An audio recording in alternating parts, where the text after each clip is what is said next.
Alara's fingers were so numb she couldn't feel the door handle anymore.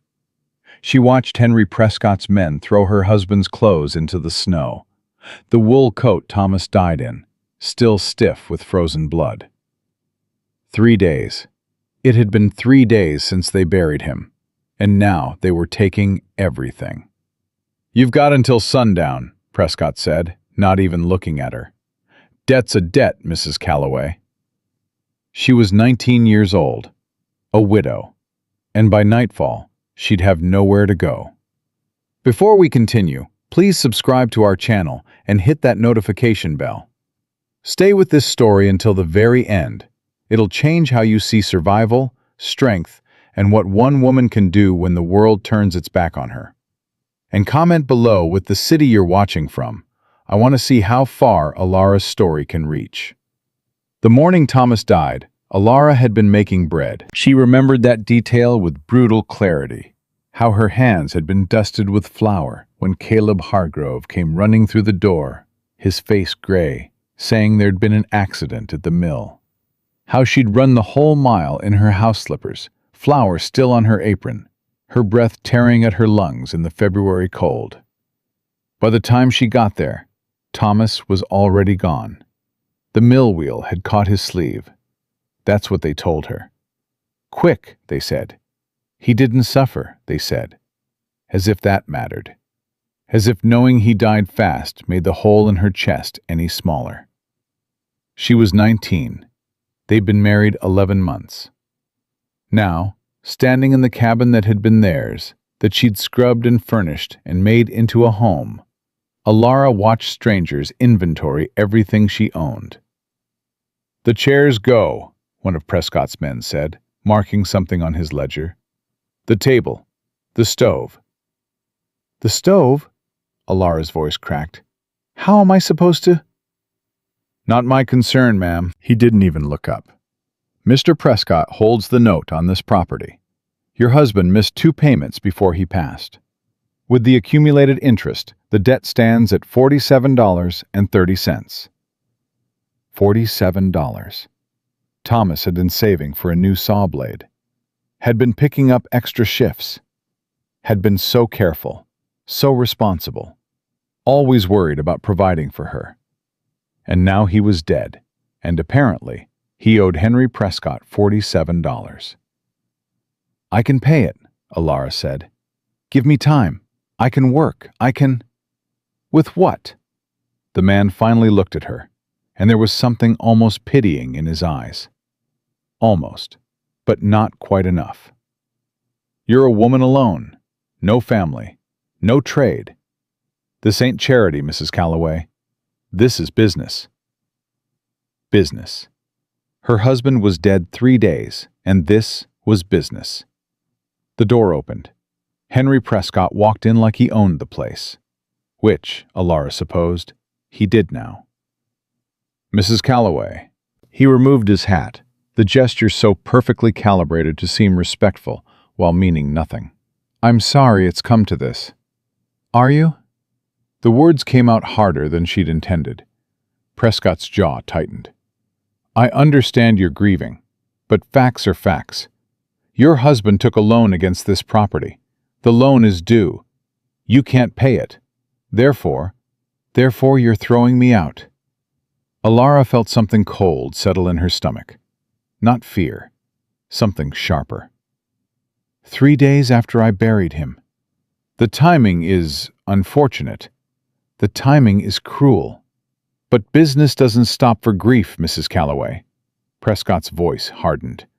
This is a valuable property. Close to town. Well built. I've already got a buyer lined up. The Whitfield family is expanding, and they're willing to pay well above the debt value. You'll be pleased to know the surplus will be forwarded to you. After fees and expenses, of course. Of course. Where am I supposed to go? Alara asked. Prescott glanced at his man, then back at her. There's the old trapper shack out by Coulter Creek, half a mile past the mill. It's on town land, so no one can claim it. Not much to look at, but it's shelter. That place is a ruin, Caleb Hargrove said from the doorway. Alara hadn't heard him come in. But there he was, Thomas's best friend, his face still carrying the shock of the accident, his hands clenched at his sides. "It's got 4 walls and a roof," Prescott said. "More than some have." "It's got holes in the walls big enough to throw a cat through," Caleb shot back. "The roof's half collapsed. Nobody's lived there in 15 years. Then it's fortunate Mrs. Callaway is young and healthy." Prescott turned back to Alara. "You've got until sunset to clear out your personal effects. 1 trunk's worth. The rest stays with the property." 1 trunk? Alara looked around the cabin. Her wedding dress, Thomas's books, the quilt her grandmother had made, the cast-iron pot that had been her mother's. "That's all?" "That's generous, considering the circumstances." Prescott was already moving toward the door. "My men will be back at sundown to secure the property. I suggest you be gone by then." He left. Just walked out. Like he hadn't just torn her entire life apart. Alara stood in the middle of her cabin. No, not her cabin anymore. Never her cabin again. And felt the world tilt sideways. "Alara." Caleb's voice was gentle. Too gentle. It made something in her chest crack. "I'm sorry. God, I'm so sorry. If I'd known Thomas had taken that loan." "Did you know?" She turned to look at him. "About the debt?" "No. Thomas never. He was proud. You know that. Wouldn't ask for help. Wouldn't admit when he was struggling." Caleb ran a hand through his hair. "But that doesn't matter now. What matters is getting you somewhere safe. I've got a spare room. You could stay with me and Mary until—" "Until what?" Alara asked. "Until people start talking about the widow living with a married man? Until your wife starts wondering why I'm still there after a week, a month? Until I become a burden you can't shake?" "You wouldn't be a burden." "I would be, Caleb. You know I would be." She took a breath, steadied herself. "The shack. Tell me about the shack." Caleb looked like he wanted to argue. Then his shoulders sagged. "It's bad, Alara. Real bad. The roof's got maybe 3 good shingles left. The door doesn't close right. The windows are just empty frames, no glass, no shutters. And the cold." He shook his head. "It's February.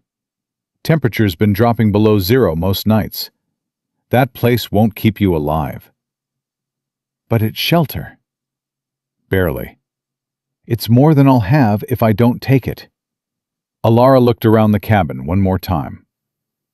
"Help me pack." They worked in silence. 1 trunk. That's what she got from a whole life. 1 trunk. She packed her grandmother's quilt first, the one that smelled like lavender and wood smoke, that carried memories of summer nights in the Appalachian foothills where she'd grown up. Her grandmother had taught her to survive on nothing, had taught her to read the land, to find food where others saw nothing, to make shelter from materials most people would burn for kindling. "You're mountain folk," her grandmother used to say. "We don't need much. We just need to be smart." Alara packed Thomas's razor, his watch, the letters he'd written her during their brief courtship, only 6 weeks between meeting and marrying, both of them so sure, so certain this was right. She packed her mother's pot, her father's knife, the seed packets she'd been saving for spring planting. And then the trunk was full, and there was still so much left behind. "I can come back for more," Caleb said. "Hide some things. Bring them to you later." "No." Alara closed the trunk. "Prescott's watching. If he catches you helping me, he'll find a way to make you pay for it too. Let him try." "Caleb," she put a hand on his arm. "You've got a wife, a business, a life here. Don't throw that away for me. Thomas would want me to help you. Thomas would want you to stay safe and take care of your family." Alara picked up the trunk. It was heavier than she'd expected. "I'll be fine." "You won't be," Caleb said quietly. "That shack, Alara, you'll freeze. Then I'll figure it out. How? She didn't have an answer for that. The walk to Coulter Creek took 40 minutes.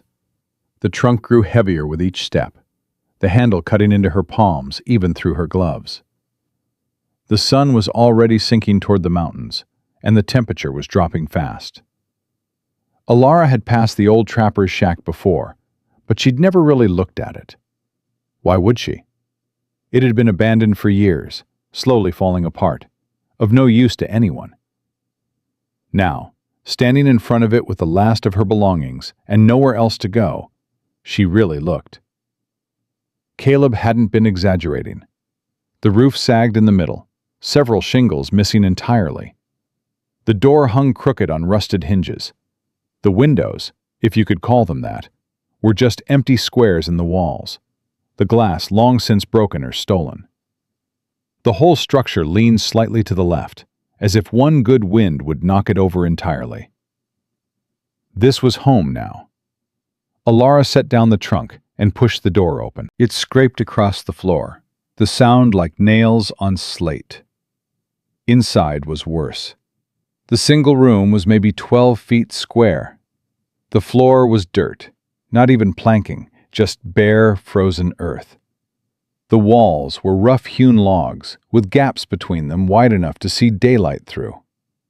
In one corner, part of the roof had collapsed, leaving a pile of rotted wood and moldy debris. The stone fireplace looked intact at least, but the chimney was clogged with leaves and what might have been an old bird's nest. It was colder inside than outside. The wind came through the walls like they weren't even there. Alara stood in the doorway and felt, for the first time since Thomas died, the full weight of her situation. She was alone, completely alone. No family, her parents dead, her grandmother dead, no siblings, no cousins. No money, no home, no prospects.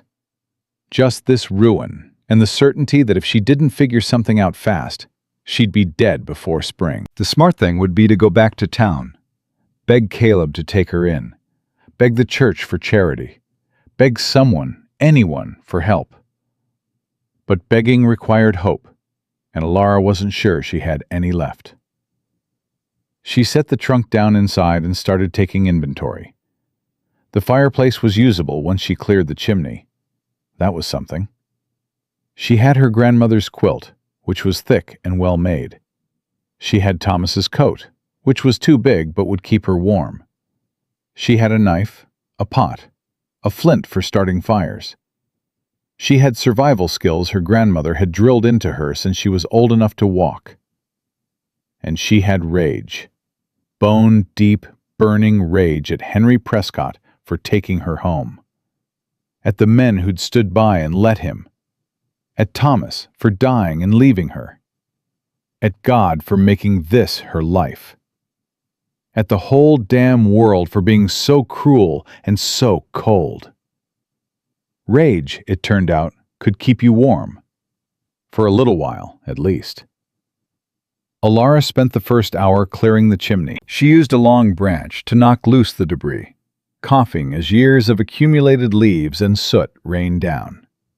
When she finally got a small fire started, the smoke actually went up instead of filling the room.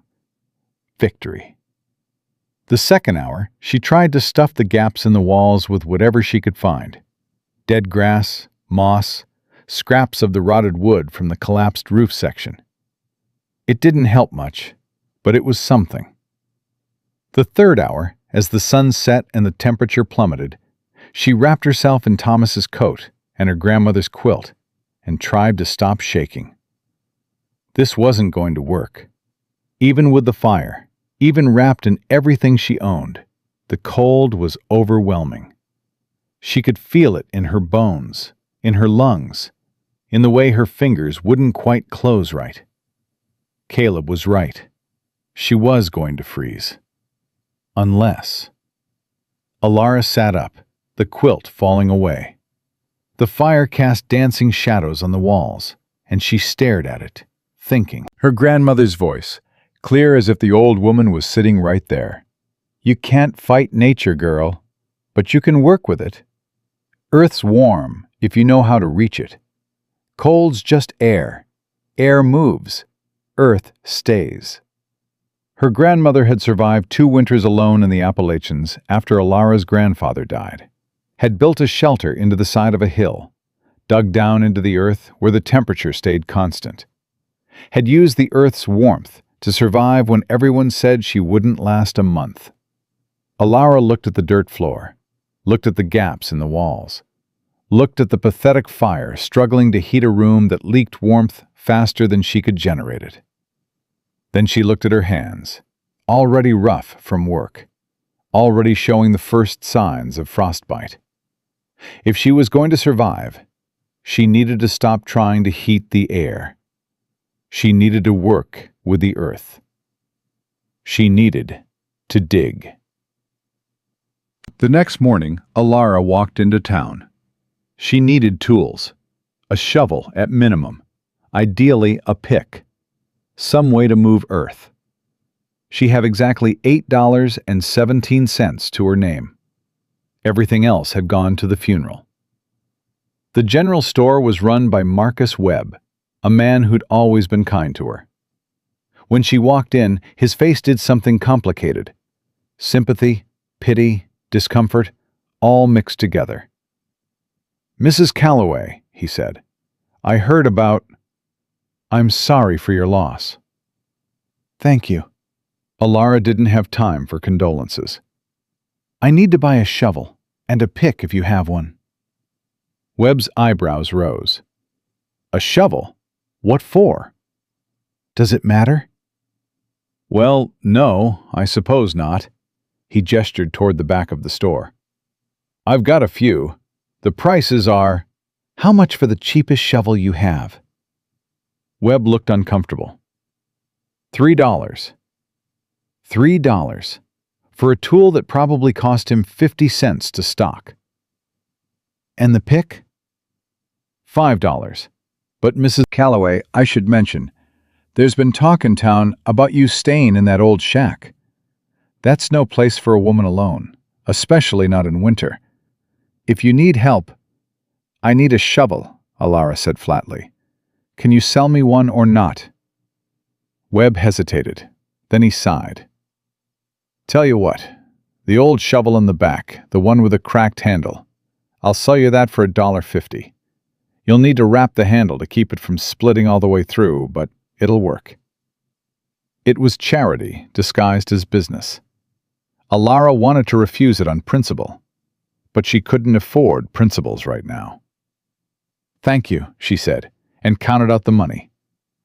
She was walking out when she heard the voices. "Ridiculous is what it is." Alara recognized that voice. Martha Whitfield, the mayor's wife. The woman whose family was buying Alara's cabin. "The girl should have remarried by now," another voice said. Judith Crane, the schoolteacher. "It's been almost a week. Plenty of men in town would take her. Instead, she's living in that hovel like some kind of hermit." "My Edgar says she's touched in the head," Martha said. "Grief'll do that. He saw her yesterday, digging in the dirt outside that shack like an animal. Said it was unseemly." "Someone should speak to her," Judith agreed. "For her own good." Alara stood on the other side of the shelf display, shovel in hand, listening to women she'd considered friends discuss her like she was a problem to be solved. "The charitable thing would be to find her a husband," Martha continued, "before she does something desperate. You know how these widows get. She'll end up throwing herself at some inappropriate man, mark my words. Better to arrange something proper." "William's brother is recently divorced," Judith said. "He's 43, but steady work. She could do worse." Alara walked around the shelf display. Both women startled. "Mrs. Callaway," Martha said, her face going red. "We were just discussing my future without me," Alara finished. "I heard." "Now, dear, don't be upset. We only want what's best for you." "What's best for me," Alara said slowly, is to be left alone to grieve my husband and figure out my life without a committee of busybodies arranging my remarriage before his body's cold in the ground." Martha's eyes went wide. Judith actually gasped. "There's no need to be rude," Martha said stiffly. "There's no need to be discussing me at all." Alara gripped the shovel handle. "But since we're having this conversation, when your family moves into my cabin, I hope you enjoy it. My husband built those shelves himself. The bedroom window faces east, so you'll get morning sun. The stove draws well if you keep the flue clean." She walked out before they could respond. Her hands were shaking, not from cold this time. The rage was back, burning steady and hot. She let it burn. She needed it. Digging was harder than Alara expected. The ground was frozen solid for the first 6 inches. Her shovel barely made a dent. The cracked handle bit into her palms, even through her gloves. Her shoulders screamed with each strike. But she kept digging. Her grandmother's words ran through her head like a prayer. "Dig down 3 feet. You'll find earth that's 50 degrees all year round. Don't matter if it's summer or winter. The earth holds steady." 3 feet. She needed to go down 3 feet, then dig a trench that would run from beneath the shack out to the creek, where she could create an opening. The air from outside would flow through the underground channel, warming as it passed through the earth, then rise up through the floor of the shack. Passive geothermal heating. Her grandmother had called it earth breathing. It would work. It had to work. By noon, Alara had managed to dig down about 8 inches. Her hands were blistered. Her back felt like someone had beaten it with a stick. She'd had to stop twice to warm her hands by the fire because they'd gone numb. But she kept digging. She was breaking through a particularly stubborn section of frozen earth when she heard boots on the path. "Caleb." "What are you doing?" he asked, staring at the trench. "What does it look like?" "It looks like you're digging a grave." He crouched down, examining her work. "Alara, what is this?" She told him about her grandmother's earth shelter, about passive heating, about working with nature instead of against it. Caleb listened, his face going from confused to skeptical to something like wonder. "That's..." He shook his head. "I've been building houses for 10 years. I've never heard of anything like that." "Because you build on the earth, not with it." Alara drove the shovel down again. "My grandmother survived alone for 3 years using these methods. If it worked for her, it'll work for me." "If it works," Caleb said slowly, "it could change everything. Do you know how much we spend on firewood each winter? How many people freeze because they can't afford fuel?" "I know I'm going to freeze if I don't finish this before the next cold snap." Caleb stood. "Let me help." "No." "Alara." "No." She looked up at him. "Prescott's already taken my home. I won't let him take my pride, too. I'm doing this myself." "This isn't about pride, it's about survival." "It's about both." Alara went back to digging. "Go home, Caleb. Take care of your wife." He stood there for a long moment, then, quietly, "Thomas would be proud of you. You know that, right?" Alara's shovel struck rock. She didn't look up. "Thomas is dead." After Caleb left, she let herself cry. Just for a minute. Just long enough to ease the pressure in her chest. Then, she kept digging. 3 days later, the temperature dropped to 15 below zero. Alara had managed to dig down 2.5 feet. She'd started the trench extending out from the shack, angling it toward the creek. Every muscle in her body ached. Her hands were so blistered they bled when she gripped the shovel. She'd lost weight she couldn't afford to lose, burning through calories faster than she could replace them. But the trench was taking shape. She was working by firelight, couldn't afford to waste daylight hours sleeping, when she heard voices outside. Multiple voices. Alara grabbed Thomas's knife and went to the door. 5 men stood in the snow. She recognized 3 of them: Edgar Whitfield, the mayor, Pastor Michaels from the church, and Henry Prescott. "Mrs. Callaway," Pastor Michaels said, his breath fogging in the frozen air. "Might we speak with you?" Alara didn't lower the knife. "About what?" "Your situation," Prescott said. "Several concerned citizens have approached me about your living conditions." "My living conditions are none of your concern." "They are when they reflect poorly on the town," Edgar Whitfield said. He was a portly man, used to being obeyed. "You're living like a savage, Mrs. Callaway. It's unseemly. It sets a bad example." "A bad example?" Alara felt the rage flare hot and bright. "I'm trying to survive, Mr. Whitfield. Is that unseemly to you?" "What's unseemly," Prescott said, "is a young woman living alone in the wilderness, refusing offers of help, behaving in ways that are unnatural." There it was, the real issue. "By unnatural, you mean I won't remarry on command?" Alara asked. "I won't accept charity and become some man's burden? I won't behave like a proper grieving widow should?" "We mean you're putting yourself in danger," Pastor Michaels said gently. "The temperatures are deadly, Mrs. Callaway. This shack can't possibly keep you warm. If you just accept help." "I don't need help." Alara gestured at the trench behind her. "I'm building the heating system. It'll be done in a few more days." The men looked at the trench, looked at each other. Edgar Whitfield laughed. "A heating system?" He laughed again, harder. "You think you can heat this shack by digging a ditch?" "It's not a ditch. It's a passive geothermal." "It's madness," Prescott interrupted. "This is exactly what we're talking about. You're not thinking clearly. Grief has clouded your judgment." "My judgment is fine." "Then prove it," Prescott said. "Come to town, accept proper housing, stop this foolishness before you freeze to death and we have 2 graves to dig instead of 1. The threat was clear.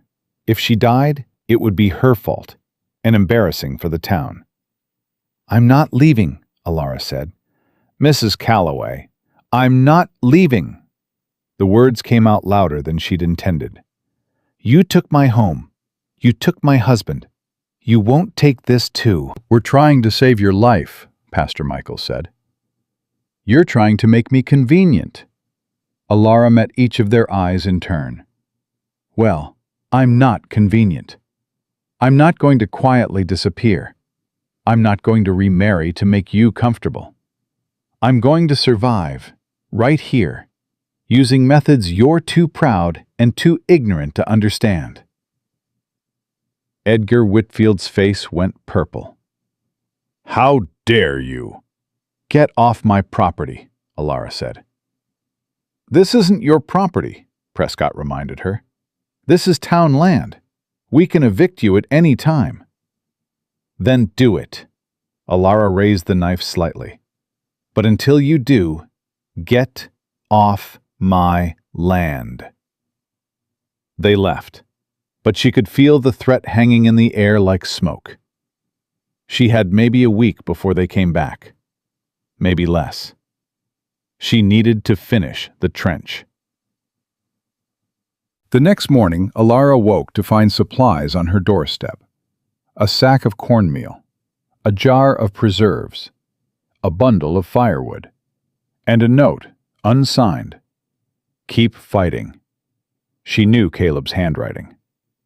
The supplies wouldn't last long, but they'd buy her time. Time to dig. Time to build. Time to prove everyone wrong. By the end of the week, the trench was complete. 4 feet deep, angled perfectly to channel air from the creek opening, running beneath the shack, with vents she'd carefully positioned to let the warmed air rise into the room. The theory was sound. Her grandmother had used this exact method. But theory and practice were different things. Alara sealed the trench with stones and earth, leaving only the intake and output vents exposed. Then she waited. At first, nothing happened. The shack was just as cold as before. The wind still howled through the gaps in the walls. Her breath still fogged in the air. Alara sat by the fireplace, wrapped in her quilt, and felt doubt creep in for the first time. What if she'd miscalculated? What if the angle was wrong, or the vents too small, or the whole design fundamentally flawed? What if Edgar Whitfield was right, and this was just madness? Then, slowly, she felt it. A shift in the air. Subtle at first, then stronger. Warmth rising from the floor vents. Not much, maybe 10 degrees warmer than the outside air, but steady, consistent. The earth was breathing. Alara put her hand over the vent and felt the warm air flowing up. Felt the system working exactly as her grandmother had described. She'd done it. For the first time since Thomas died, she smiled. The smile faded when she heard the dogs. Barking. Multiple dogs. And men's voices getting closer. Alara went to the door and saw them coming through the trees. A dozen men, maybe more, led by Henry Prescott and Edgar Whitfield. They'd brought half the town. This wasn't a welfare check. This was an eviction. Alara stepped outside, knife still in her hand. The dogs strained at their leashes, barking and snarling. She counted 14 men. Some carried torches, even though it was midday. The message was clear. "Mrs. Callaway," Prescott called out, "step away from the structure." "No." "This isn't a request." Edgar Whitfield moved forward, his bulk impressive even under layers of winter clothing. "The town council met this morning. We voted unanimously. You're a danger to yourself and a liability to Briarstone. This eviction is legal and final." "Legal?" Alara's laugh was sharp. "You told me this was town land, free for anyone. Now suddenly you need a council vote to kick me out?" Prescott's jaw tightened. "The situation has changed." "What situation? That I'm actually surviving? That I'm not dying like you all expected?" "You're living like an animal," Martha Whitfield shouted from behind the men. She'd brought other women. Judith Crane, Sarah Pemberton, the blacksmith's wife whose name Alara couldn't remember. "It's indecent. You're making us all look bad." "How exactly am I making you look bad from half a mile outside town?" "People talk," Martha said. "They say if Briarstone lets a young widow live in squalor, what kind of Christian community are we?" "So this is about your reputation." Alara felt something cold settle in her chest. "Not my safety. Your reputation." "It's about both," Pastor Michael said, and he actually looked uncomfortable. "Mrs. Callaway, please understand. We want to help you, but you have to let us help you." "I don't need your help." "You're delusional," Edgar Whitfield said flatly. "John, Thomas, bring her out. Use force if necessary." 2 men started forward. Alara raised the knife. "I wouldn't," she said quietly. They stopped. The knife wasn't big, but it was sharp, and her hand wasn't shaking. "You going to stab us, Mrs. Callaway?" one of them asked. John Reeves. She recognized him now. He'd been at Thomas's funeral. "Over a shack?" "Over my right to survive." Alara met his eyes. "You want me out? Come take me. But I promise, you'll bleed for it." The dogs were going crazy now, the noise filling the clearing. Prescott raised his hand, and someone quieted them. "This is ridiculous," Prescott said. She's one woman. Just grab her."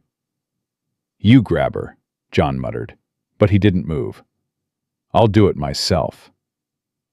Edgar Whitfield stepped forward.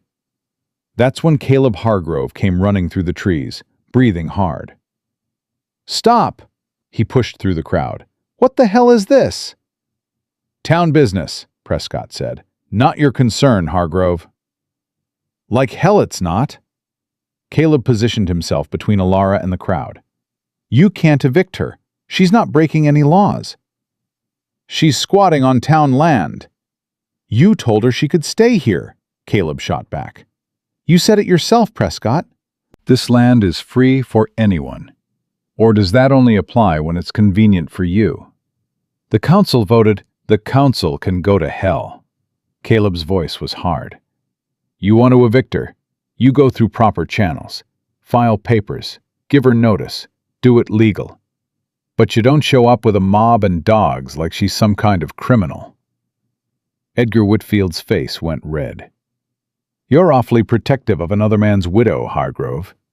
People might start to wonder about that." The implication hung in the air like poison. Caleb went very still. "Say that again."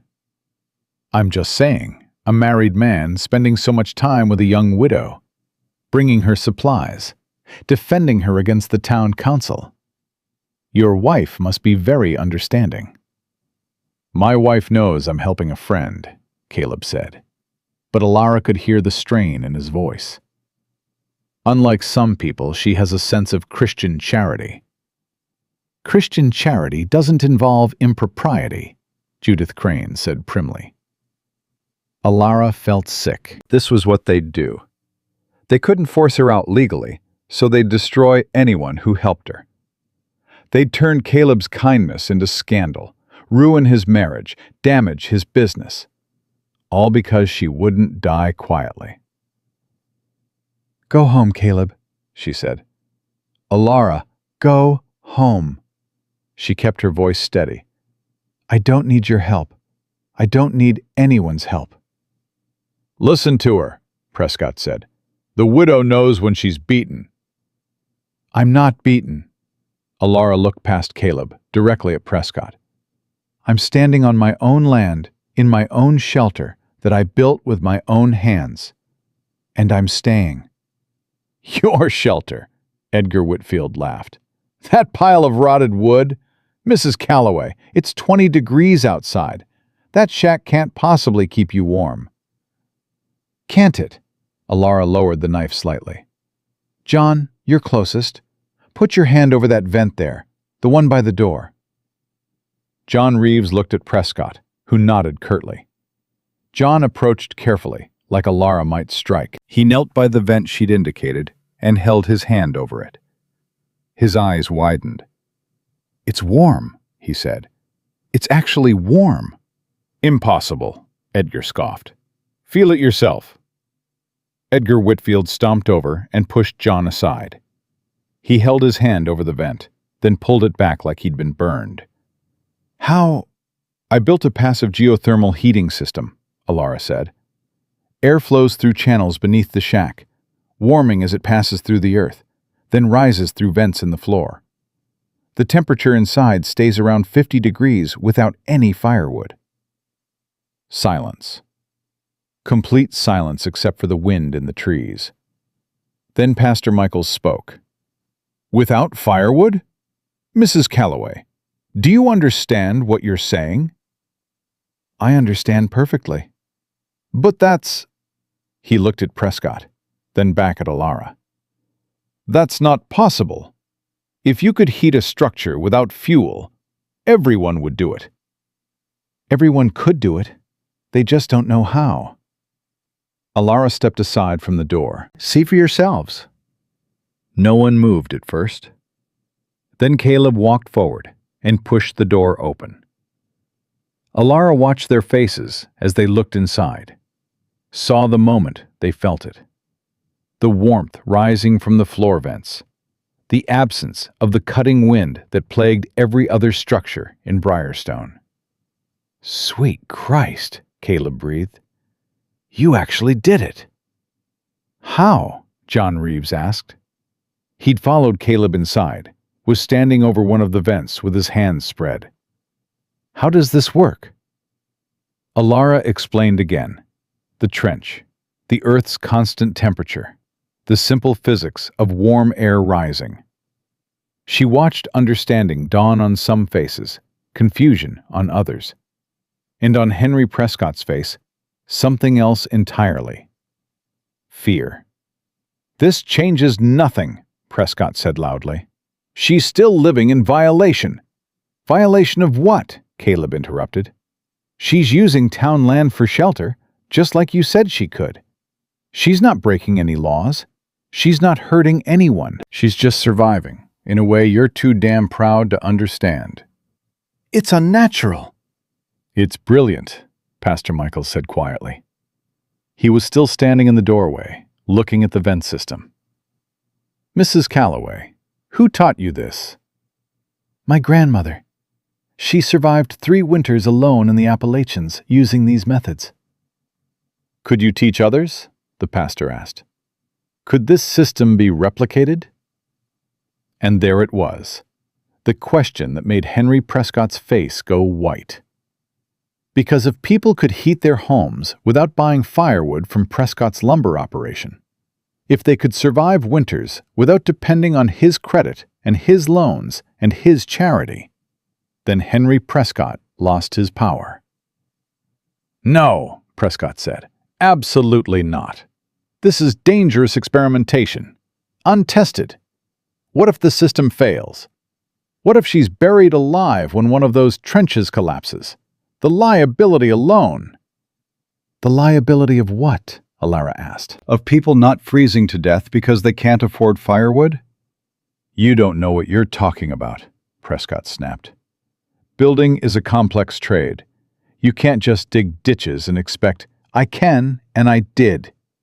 Alara felt her rage crystallizing into something sharper. The only reason you don't want me teaching this is because you make money off people's desperation.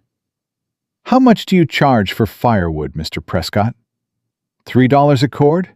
4? And how much does that cost you to produce? That's business. That's extortion, Caleb said. I've been paying your prices for years because I had no choice. But if there's another way, there isn't, Prescott interrupted. This woman has built a death trap that happens to be working today. Wait until the real cold hits. Wait until the system freezes or floods or collapses. Then we'll see how brilliant it is. The real cold? Alara laughed.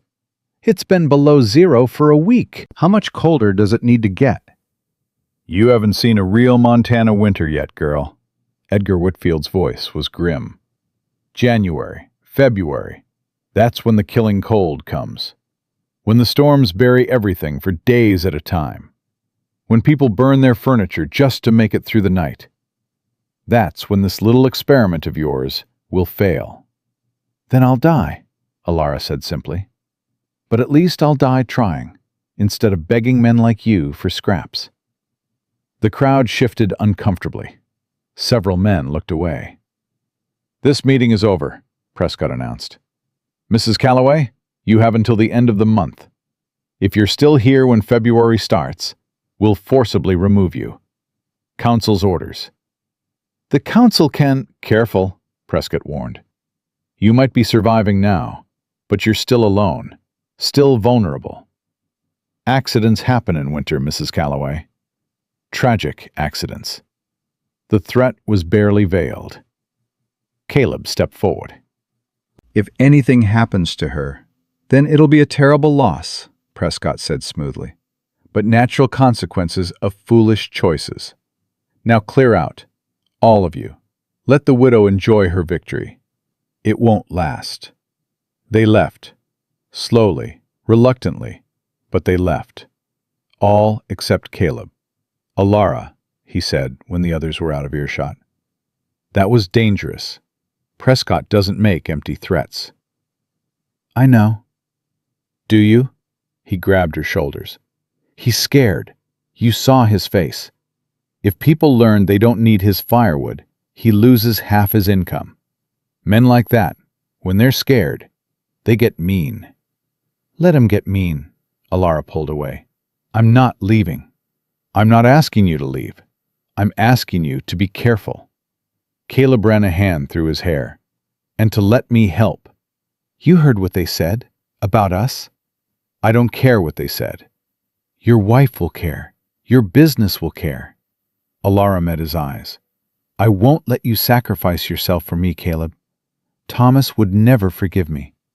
Thomas is dead, Caleb said harshly. Then, softer. I'm sorry. I'm sorry. But he is dead, Alara. And you're alive. And I'm not going to stand by and watch Prescott hurt you. You might not have a choice. There's always a choice. Alara wanted to believe that. But she'd learned the hard way that sometimes there weren't choices. Sometimes there was just survival. Go home, she said. Please. Caleb looked like he wanted to argue. Then he nodded. I'll check on you tomorrow. Don't. I will anyway. After he left, Alara went back inside the shack and sat by the fire. Her hands were shaking. Not from cold this time. She'd won. For now. But Prescott's words echoed in her head. End of the month. 2 weeks. 2 weeks to prove this system could survive. To prove she could survive. And if she couldn't, Prescott would make sure everyone knew it was her own fault. The next 3 days passed in tense silence. Alara worked on reinforcing the shack, stuffing every gap she could find, making sure the vent system was protected from potential sabotage. She half expected Prescott's men to come back at night, to damage the trenches or block the vents. But no one came. That scared her more than threats would have. On the 4th day, the temperature dropped to 30 below zero. Alara woke to frost on the inside of the walls. Her breath came out in white clouds. For a terrible moment, she thought the heating system had failed. Then she felt the warmth rising from the floor vents. Weaker than before, the extreme cold was challenging the system, but still there, still working. She added wood to the fireplace, not for heat, but for light and comfort. The combination of the fire and the earth-warmed air kept the shack livable. Barely. She was melting snow for water when she heard the first scream. Distant. From town. A woman's voice, high and terrified. Then more screams, shouting, the sound of something breaking. Alara grabbed her coat and ran. She found the town in chaos. The cold had hit harder than anyone expected. Pipes had frozen and burst. Windows had cracked from the temperature stress. And the firewood, Prescott's precious firewood, was running out. People were burning everything. Furniture, books, fences, anything that would burn. It wasn't enough.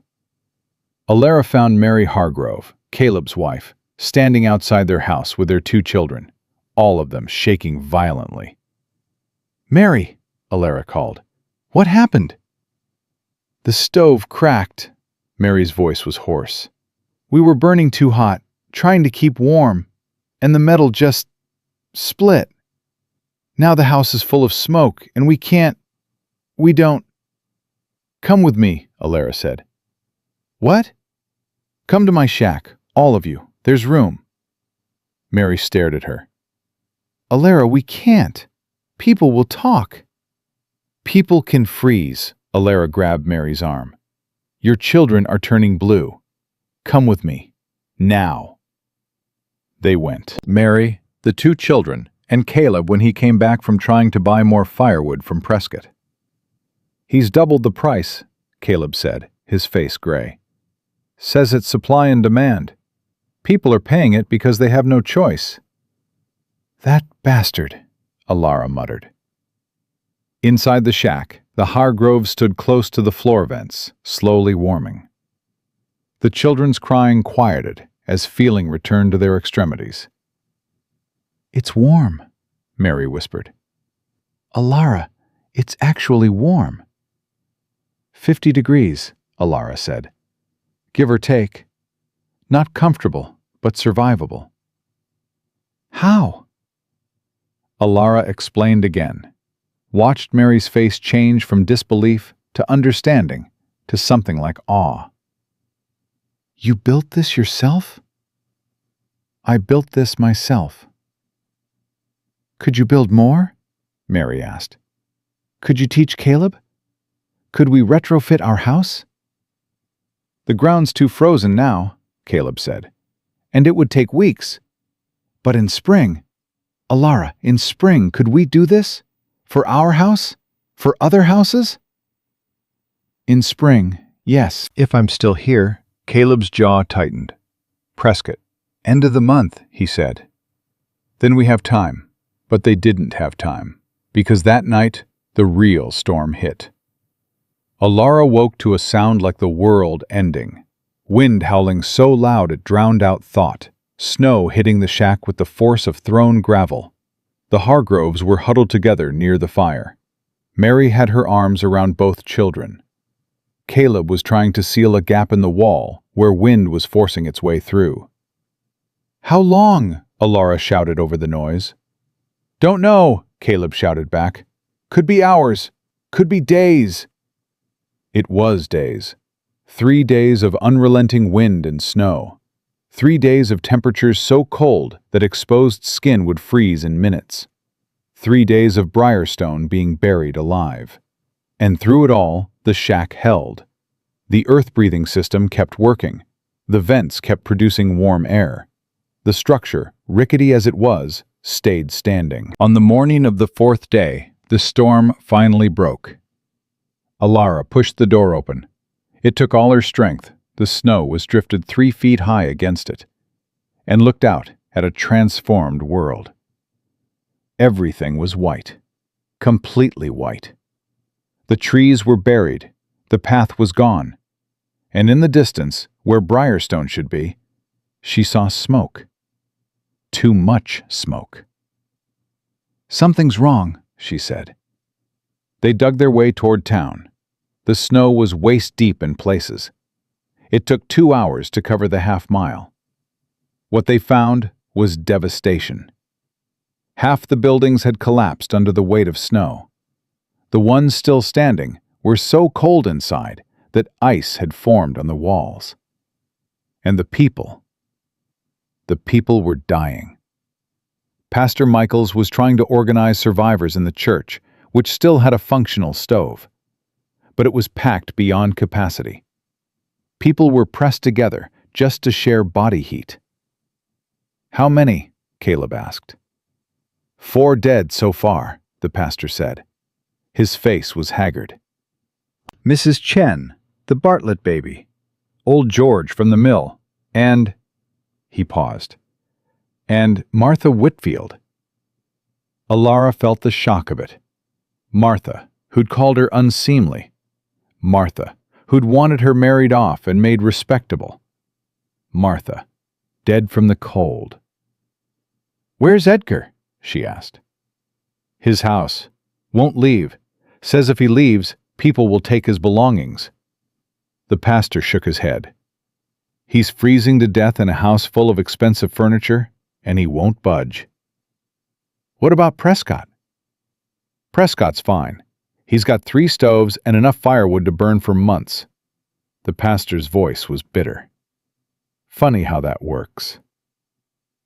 Alara looked around at the desperate faces, at children shaking from cold, at old people with blue lips, at young men trying to look brave while their teeth chattered.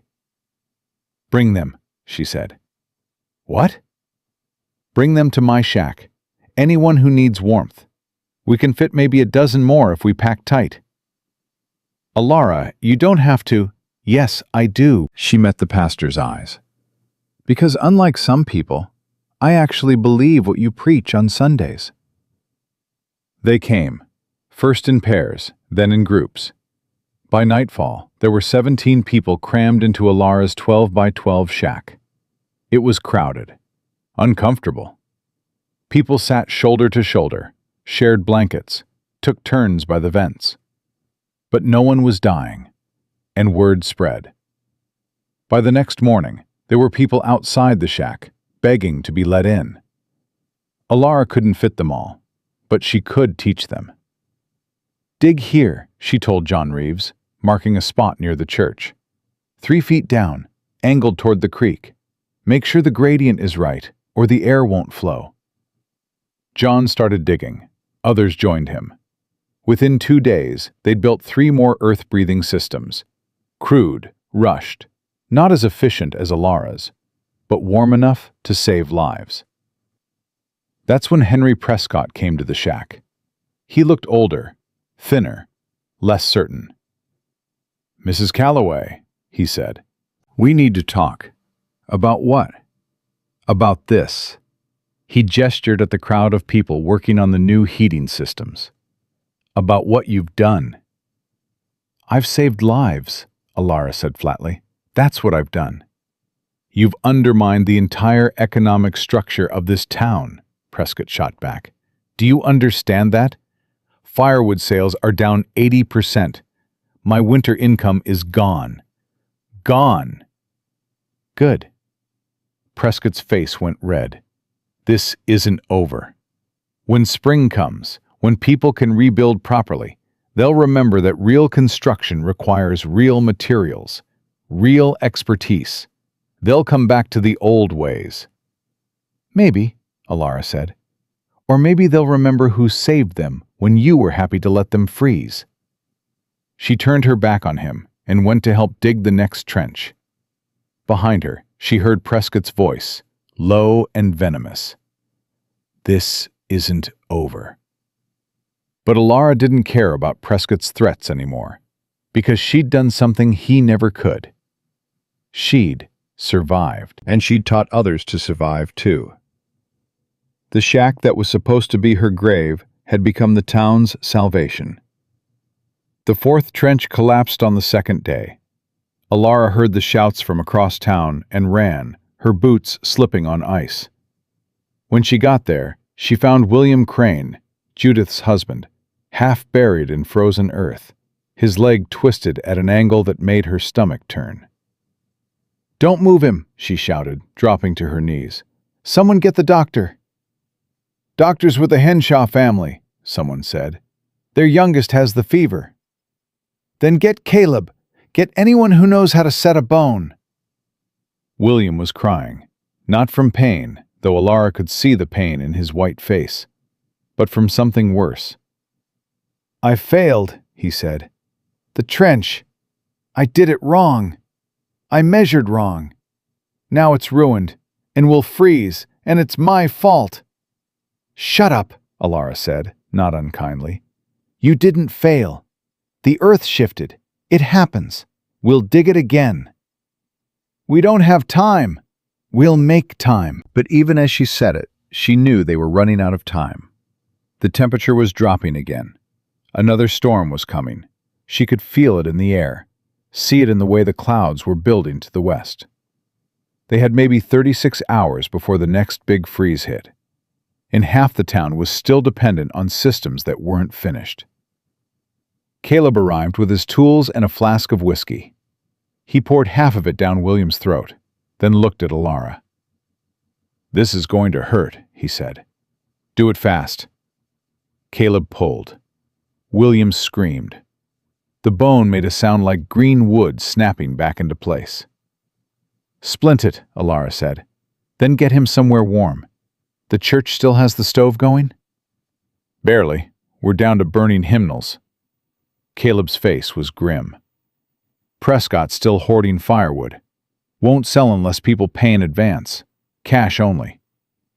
"How much?" $10 a cord. $10. A month's wages for most families. Prescott was bleeding them dry. "Someone needs to stop him," Alara said. "Who?" Caleb asked. "Edgar Whitfield's dead. The mayor's office is buried under 6 feet of snow. Pastor Michaels has no authority beyond the church. And the rest of the council is either dead or dying or hiding in their houses waiting for spring. So we just let him extort people?" Unless you've got a better idea. Alara didn't, but she filed the anger away, let it burn steady and low. She'd need it later. They got William to the church. By then, the Henshaw child had died. Just stopped breathing, the mother said. Stopped breathing and went cold. And the doctor was sitting with his head in his hands, looking like he'd aged 10 years in 10 minutes. I couldn't save her, he said. 6 years old. I couldn't save her. It's not your fault, Pastor Michael said, but his voice was hollow. Isn't it? The doctor looked up. I'm trained, I'm educated, I'm supposed to know how to save lives. But I don't know how to fight cold like this. Medicine doesn't work when people are freezing. Nothing works. The earth warming works, Alara said quietly. Every head in the church turned to look at her. If we'd had systems in every house, she continued, the Henshaw girl would still be alive. William Crane wouldn't have a broken leg from rushing to dig a trench. Martha Whitfield wouldn't be dead. You can't know that, Judith Crane said. Her face was tight with grief and fear. I can know that warm people don't freeze to death, Alara shot back. I can know that if this town had listened to me 3 weeks ago, instead of trying to evict me, we'd all be safe right now. So this is our fault, someone shouted. We're to blame for the weather? You're to blame for your pride, Alara said. Every single one of you looked at my shack and laughed, called it a death trap, called me crazy, and now you're begging me to save you. Silence, heavy and awful. Then Pastor Michael spoke. She's right. Pastor. She's right, he said again louder. We were proud. We were foolish. We thought we knew better because we'd always done things a certain way. And people died because of it. People are still dying, Alara said. But they don't have to. Not if we work together. Not if we finish these systems before the next storm hits. We don't have enough people, Caleb said. Half the town can't even get out of their houses. And the ones who can are either too sick or too weak to dig. Then we work with who we have, Alara stood. Everyone able-bodied, come with me. Everyone else stay here where it's warm. We're going to dig through the night if we have to. They dug. 17 people, working in shifts, using every tool they could find. The ground fought them, frozen solid, resistant, cruel. Alara's hands bled even through her gloves. Her back screamed. Her lungs burned from breathing the cold air. But they dug. By midnight, they'd completed 2 more systems. By dawn, 4 more. That's when Henry Prescott showed up with the sheriff. The sheriff was a thin man named Douglas Reed, who'd been appointed by Prescott's political friends and knew where his loyalties lay. Alara Callaway, he said, his voice official and cold. I'm placing you under arrest. Alara looked up from the trench she was digging. For what? Unlicensed construction, endangering public safety, practicing engineering without certification. Engineering? Alara laughed, sharp and bitter. I'm digging ditches, Sheriff. Since when is that illegal? Since the town council passed an emergency ordinance this morning. Prescott stepped forward, a paper in his hand. Any construction or modification of heating systems must be approved by a licensed professional. For public safety, of course. Of course. You wrote this yourself, didn't you? Alara asked. How much did it cost to bribe the remaining council members? Prescott's smile was thin. That's a serious accusation, Mrs. Callaway. Arrest me then. I'm sure the town will love watching you throw the only person keeping them alive into a jail cell. The jail has a stove, Sheriff Reed said. You'll be warmer there than you are now. And the people I'm helping? What happens to them? They'll manage, Prescott said, or they'll purchase firewood at reasonable market rates. $10 a cord isn't reasonable. Supply and demand, Mrs. Callaway. Basic economics. Alara felt the rage building. People are dying. People die every winter. That's nature. This isn't nature. This is murder. Prescott's face hardened. Careful. Sheriff Reed, take her. Caleb stepped between them. You'll have to go through me first. And me, John Reeves said, climbing out of the trench. And me, said Sarah Pemberton. One by one, the diggers stood. 17 people, exhausted and frozen and angry, forming a wall between Alara and the sheriff. Sheriff Reed looked at Prescott. Prescott's jaw tightened.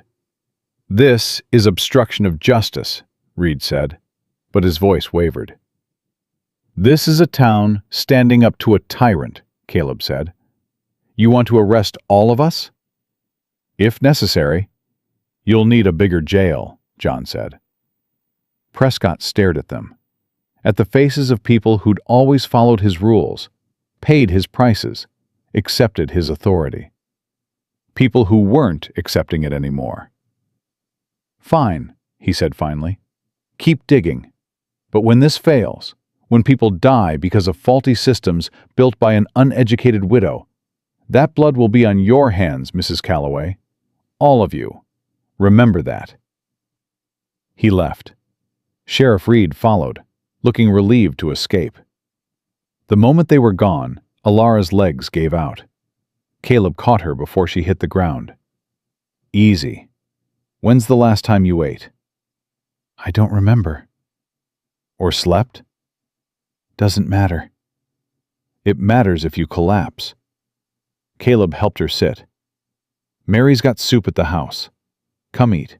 Rest for an hour. I can't. The storm. The storm won't care if you're dead from exhaustion. Caleb's voice was firm. 1 hour. Then we keep working. The soup was thin, watered-down broth with a few vegetables, but it was hot, and Alara felt strength seeping back into her limbs with each spoonful. Mary sat across from her, nursing her youngest. He's not gaining weight, she said quietly. I'm not making enough milk. The cold, the stress, my body's shutting down. You need more food, Alara said. Everyone needs more food. Mary's smile was sad. Food's running low. Prescott controls most of the stores. He's rationing. Says it's for everyone's good, but somehow his family's not going hungry. How much food do we have, total? Pastor did an inventory yesterday. If we're careful, maybe 3 weeks. Less if more people start sheltering at the church. 3 weeks, and it was only mid-January. They had 2 more months of winter, minimum. We need to hunt, Alara said. Hunt what? Everything with sense is hibernating, or gone south. Then we trap, fish through the ice, forage. Mary looked at her like she was crazy. Forage? In this cold? There are ways. My grandmother taught me. Alara set down the bowl. Bark from certain trees. Root vegetables that winter over. It's not much, but it's something. You want to teach a town of miners and merchants how to survive like mountain folk? I want to keep them alive. Mary was quiet for a moment. Then, Alara, can I ask you something? Of course. Why are you doing this? These people, they treated you terribly. They tried to evict you. They called you names. Why do you care if they live or die? Alara thought about that. About Martha Whitfield, who'd wanted her married off. About Edgar Whitfield, who died defending his furniture. About Prescott, who was still trying to profit from suffering. Because Thomas would have, she said finally. He'd have helped everyone, even the people who hurt him. That's who he was. You're not Thomas. No, I'm not. Alara stood. I'm meaner, more stubborn, harder to kill. But I'm also his widow, and I'll be damned if I let his memory become synonymous with this town's failure to survive. She went back to digging. The second storm hit that night. Not as bad as the first, but bad enough. Wind that tore at exposed skin. Snow that fell so thick you couldn't see your hand in front of your face. But this time, Briarstone was ready. The earth-warming systems held. The trenches stayed clear. The vents kept producing heat. People survived. When the storm cleared 2 days later, the death count was 0. 0. For the first time since winter began, no one had frozen to death. Pastor Michaels held a service to give thanks. The church was packed, people standing shoulder to shoulder, breathing clouds of vapor, but alive. "We have been tested," the pastor said. "We have been humbled. We have lost friends, family, loved ones to the cold. But we have also learned something invaluable." He gestured to Alara, standing in the back. "We have learned that survival comes not from pride, but from humility. Not from tradition, but from innovation. Not from hoarding, but from sharing." People turned to look at her. Some faces held gratitude. Others held shame. A few, the ones who'd stood with Prescott, held resentment. "Mrs. Callaway," the pastor continued, "would you come forward?" Alara didn't want to, hated being the center of attention. But Caleb nudged her forward, and she went, feeling every eye in the church on her. "You saved this town," the pastor said simply. "You saved lives that would have been lost, and you asked nothing in return." "I didn't do it alone." "No, you didn't. But you led. You taught. You showed us a better way." He turned to the congregation. "I propose we formally recognize Mrs. Callaway's contributions. Perhaps a position on the town council?" The church erupted, half the people cheering, half shouting objections. "A woman on the council? She's barely 20 years old. She's uneducated. She saved your life, you ungrateful bastard." Pastor Michaels raised his hands for quiet. "Perhaps not the council then, but something. Some recognition that what she's done matters." "What she's done," a voice said from the back, "is violated town ordinances, undermined legitimate business, and created systems that haven't been properly tested." Prescott, of course. He walked down the center aisle like he owned it. Maybe he did. "You're alive because of her," Caleb said. "I'm alive because I had the foresight to stockpile firewood," Prescott shot back. "As any responsible citizen should. What Mrs. Callaway has done is encourage dependence on an untested technology." What happens when these systems fail? What happens in 5 years when the trenches collapse? 10 years? What happens in 5 years when your lumber operation runs out of trees? Alara asked. 10 years? Prescott's face went red. That's entirely different. It's exactly the same. You're scared. Scared that people won't need you anymore. That's what this is really about. This is about safety. This is about control, Alara said, her voice rising. You've controlled this town for years. Controlled who gets credit, who gets supplies, who survives, and who doesn't. And now you can't control me. That's what terrifies you.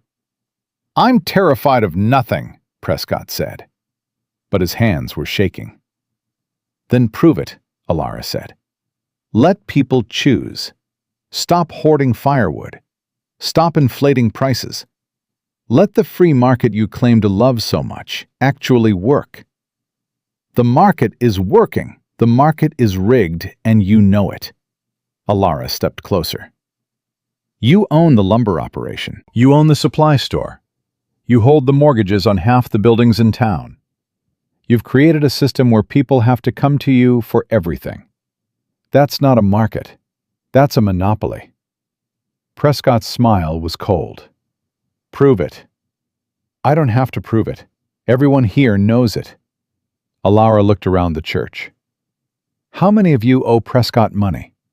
How many are behind on payments because he keeps raising prices? Slowly, hands went up. First a few, then dozens. More than half the church. You see, Alara said, this is what I'm talking about. A system designed to keep people desperate, dependent, controllable. Business is business, Prescott said. People are not business, Alara shot back. They're people, and they deserve better than this. The church was silent, completely silent. Then someone started clapping. John Reeves, standing in the middle of the pews, clapping slow and steady. Others joined him.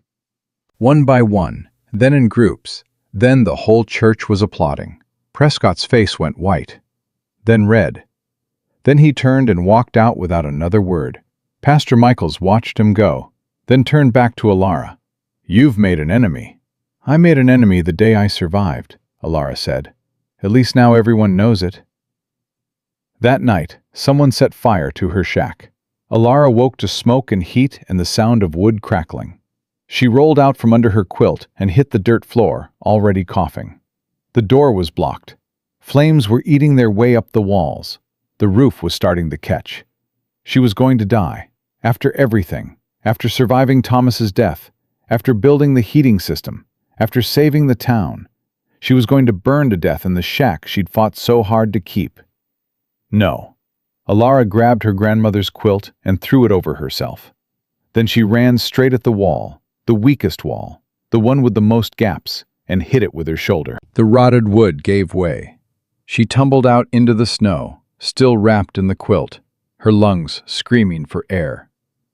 Behind her, the shack collapsed in a shower of sparks. She lay in the snow, watching it burn, and felt something inside her break. Not her will. That was still intact, still burning as hot as the fire. But her faith in people, her hope that Briarstone could change, that was gone. Caleb found her an hour later, still lying in the snow, staring at the smoking ruins. Alara. He dropped to his knees beside her. Jesus Christ, when I saw the fire, I thought... Someone tried to kill me, she said. Her voice was flat, empty. Who? Does it matter? She sat up. Prescott. One of his men. Someone who agreed with him. The point is, they tried. We'll find them. We'll make them pay. How? Alara asked. Sheriff Reed works for Prescott. The council's either dead or in his pocket. Who's going to make anyone pay for anything? Caleb had no answer. Alara stood. Her legs were steady. Her hands weren't shaking. She felt cold in a way that had nothing to do with the temperature. I'm done, she said. Done with what?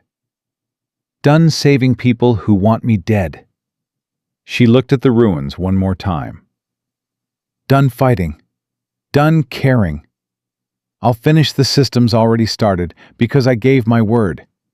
But after that, I'm leaving. Going somewhere people don't burn down your house for the crime of keeping them alive. Alara, you can't. Watch me. She walked away from the smoking ruins, from Caleb's protests, from everything. But even as she walked, she knew she was lying. Because leaving meant Prescott won. And Alara Callaway had never walked away from a fight in her life. She didn't leave. Instead, Alara moved into the church basement with 12 other families who'd lost their homes to the cold. The basement was cramped, dark, and smelled like mildew and unwashed bodies. But it was warm. One of the earth-warming systems ran directly beneath it, and it was shelter. She kept her head down, spoke to no one, spent her days helping finish the remaining heating systems, and her nights lying awake on a thin bedroll, staring at the ceiling. Thomas's razor was gone, his watch, her grandmother's quilt, everything she'd saved from the cabin, everything she'd managed to keep through all of this. Gone. Burned to ash. All she had left was the clothes on her back and a rage so deep it felt like drowning. On the third day, Caleb found her working on a trench behind the Pemberton house. "You're still here," he said. "Where else would I be?" "You said you were leaving." I lied. Alara didn't look up from the trench. "Prescott wants me gone. I'm staying out of spite." Caleb was quiet for a moment. Then, "Mary wants you to come to dinner." "Tell her thank you, but no." "Alara, I said no." She drove the shovel down hard. "I appreciate what you're trying to do, Caleb, but I'm not good company right now." "You don't have to be good company. You just have to eat." "I'm eating fine." "You've lost weight. Everyone can see it." "Everyone can mind their own business." Caleb crouched down beside the trench. "Talk to me, please." "About what? About how someone tried to murder me and nobody's doing anything about it? About how Prescott's still walking around free while I'm sleeping in a church basement?" Alara finally looked at him. "What do you want me to say, Caleb? That I'm fine? I'm not fine. I'm angry, and I'm tired, and I'm one more setback away from actually leaving this godforsaken town." "Then why haven't you?" The question hung in the cold air between them. "Because," Alara said slowly, "if I leave, he wins. And I won't let him win." "Even if it kills you?" "Even then." Caleb stood, brushing snow from his knees. "That's not survival, Alara. That's suicide." "Maybe, but it's my choice." After he left, Alara kept digging. The work helped, kept her hands busy, her mind focused, kept the darkness at bay. She was tamping down earth when she heard the commotion from town. Shouting, running feet, a gunshot. Alara dropped the shovel and ran. She found a crowd gathered outside Prescott's store. Sheriff Reed was there, his pistol drawn. And in the middle of it all, John Reeves, holding a sack of flour, his face defiant. "Put it back," Sheriff Reed said. "Can't do that, Sheriff. That's theft. That's survival." John's jaw was set. "My kids haven't eaten in 2 days. Prescott's got a warehouse full of food, and he's letting people starve while he waits for prices to go higher. I'm taking what I need to keep my family alive." The law can go to hell," John said. "What's Prescott going to do? Shoot me for a bag of flour?" "If necessary." Prescott emerged from the store, a rifle in his hands. "Property is property, Reeves. You steal from me, you pay the price." The crowd went silent. Alara pushed through to the front.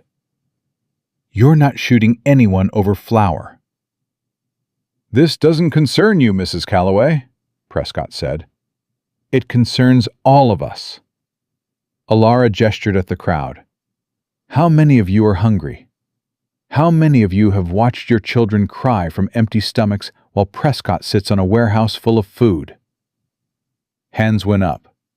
Too many hands. "This is why we have laws," Prescott said. "To prevent chaos, to maintain order. If I let Reeves steal, what's to stop everyone from stealing?" "Maybe if you stopped price gouging, people wouldn't need to steal," Alara shot back. "I'm running a business." "You're running an extortion racket," Caleb said, appearing beside Alara. "Everyone knows it, Henry. You've been bleeding this town dry since before the first snow fell." "Careful, Hargrove. You've got loans with me too. Be a shame if I called them due." The threat was clear. Obey or lose everything. But Caleb didn't back down. "Call them due. See what happens." "You'll lose your house." "I've already lost my house," someone shouted. Lost it to your foreclosure when I couldn't pay your inflated lumber prices. And my business, another voice called, couldn't afford your interest rates. The crowd was getting angry. Alara could feel it. The tension, the desperation, the breaking point that every starving person eventually reached. "Sheriff," Prescott said, "arrest Reeves. Now." Sheriff Reed looked at the crowd, at the angry faces, at John Reeves still clutching the flower. "I can't," he said quietly. "What?" "I said I can't." Reed lowered his pistol. "You want to arrest half the town for being hungry. You do it yourself." He walked away.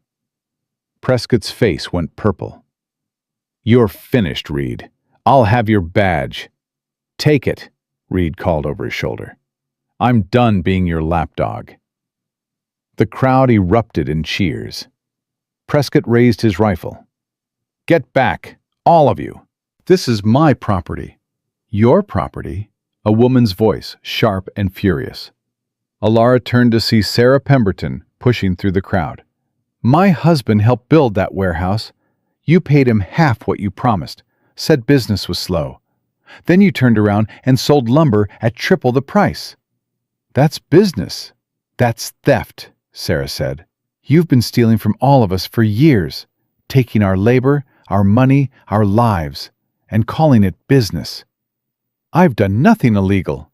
"Legal isn't the same as right," Alara said. "You want to talk about theft, Prescott? Let's talk about the cabin you took from me. The one worth $300 that you seized over a $47 debt. Let's talk about the interest rates you charge that double every month. Let's talk about the warehouse full of food you're hoarding while children starve." Prescott swung the rifle toward her. "One more word." "You won't shoot me," Alara said. She walked forward, directly into the rifle's aim. "Because if you do, this crowd will tear you apart." "Alara, don't!" Caleb reached for her. She kept walking, step by step, until the rifle barrel was touching her chest. "Do it," she said. "Shoot me. Prove to everyone what you really are." Prescott's hands were shaking. Sweat beaded on his forehead despite the cold. "Alara, please!" Pastor Michaels had appeared at the edge of the crowd. "This isn't the way." "What is the way, Pastor?" Alara didn't take her eyes off Prescott. "Praying? Hoping? Waiting for a man like this to suddenly grow a conscience?" "Violence solves nothing." "Neither does patience," Alara said. "We've been patient. We've been polite. We've followed the rules. And people are dying." Her voice cracked on the last word. Because it was true. People were dying. Not just from cold now, but from hunger, from desperation, from a system designed to grind them down. "Last chance," Prescott said. His voice was hoarse. "Back away." "No." They stood there, frozen in tableau. The rifle, the woman, the crowd holding its breath. Then Prescott lowered the rifle. "Take it," he said. "Take the flower. Take whatever you want. See how long it lasts. See how you survive when there's no more food to steal." He walked back into the store and slammed the door. For a moment, no one moved. Then John Reeves said, "He's right, you know. We take his food, we buy ourselves maybe a week, maybe 2. Then what?" "Then we figure out what comes next," Alara said. "But we do it together." They broke into the warehouse that night. Not violently. Caleb picked the lock, which felt important somehow. But they broke in nonetheless. Inside, they found exactly what Sarah had described. Sacks of flour, cornmeal, dried beans, salted pork, preserved vegetables. Enough food to feed Briarstone for months. All of it hoarded while people starved. "Divide it equally," Alara said. "Every family gets a share based on size. No one gets more, no one gets less." They worked through the night, portioning out supplies. When they finished, every family in Briarstone had at least 2 weeks of food. Some had more. And Prescott's warehouse was empty. In the morning, Sheriff Reed found Alara at the church. "He's filing charges," Reed said. "Theft, breaking and entering. He wants you arrested." "Then arrest me." "I'm not going to arrest you." "Why not?" Reed sighed. "Because you're right. About all of it. Prescott's been bleeding this town for years. I knew it. Everyone knew it. We just didn't know what to do about it." "And now?" "Now I'm resigning. Going to my brother's place in Wyoming. He's got a ranch. Says he could use help." Reed met her eyes. "You should leave too, Mrs. Callaway, before Prescott finds another way to hurt you." "I'm not leaving." "He tried to kill you once." "I know, and I'm still here." Alara stood. "That's the point, Sheriff. I'm still here." After Reed left, Alara went to check on the heating systems. Most were holding up well. A few needed minor repairs, a collapsed section here, a blocked vent there. Nothing catastrophic. She was clearing a vent at the Miller house when Mary Hargrove found her. "Alara," Mary said. Her face was pale. "You need to come. Now." "What's wrong?" "It's Caleb. Prescott's men have him." Alara ran. She found them behind the general store. 3 of Prescott's hired men, big, mean-looking, and Caleb on the ground, bleeding from his mouth. "Stop!" Alara shouted. The biggest one, a man named Dutch she'd seen around town, turned to look at her. "This doesn't concern you, widow." "Let him go." "Can't do that. Boss says your friend here needs to learn some respect." Dutch kicked Caleb in the ribs. Caleb groaned. Alara didn't think. She just moved. She grabbed a piece of firewood from the nearby stack and swung it at Dutch's head with everything she had. The wood connected with a solid thunk. Dutch staggered, blood streaming from his temple. "You bitch!" The other 2 men moved toward her. Alara swung again, caught one in the shoulder. He yelped and backed off. But Dutch was recovering.